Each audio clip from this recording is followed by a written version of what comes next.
आज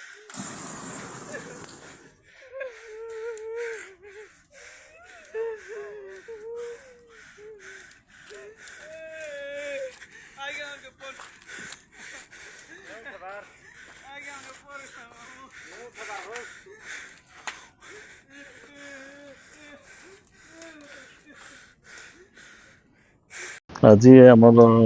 डाबुगाँ वनांचल मैदलपुर section under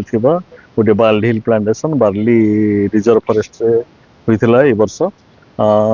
से खड़कापदर गाँ पाखरे गोटे प्लांटेशन वाचर माने से माने प्लांटेशन काम करने समय तीनोटी गाड़ी रखी काम करते यही समय से तीनोटी बाइक किए आसी पोड़ी देइछन्ती से गोटे बाइक संपूर्ण नष्ट हो जाइए और दुईटी बाइक आंशिक नष्ट होइछि एगुड़िक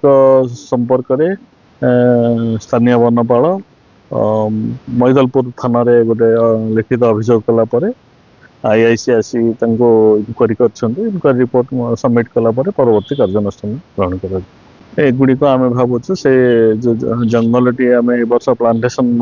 टेकअप करूँ सेटा हूँ इनक्रोचमेंट जगार साधारणतः इनक्रोचमेंट बढ़ी आमर स्टाफ मैंने बहुत एक्टिवली धीरे धीरे इनक्रोचमेंट एभिक्शन करके प्लांटेशन रे परिणत करुँच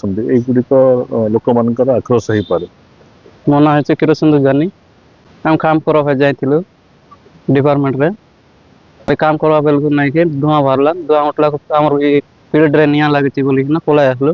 देखला बेलू नहीं कि आम गाड़ी मन पोड़ी जाइए देखला पचे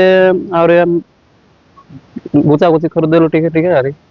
आज्ञा उनको खबर देलु फॉरेस्टर आज्ञा उनको सब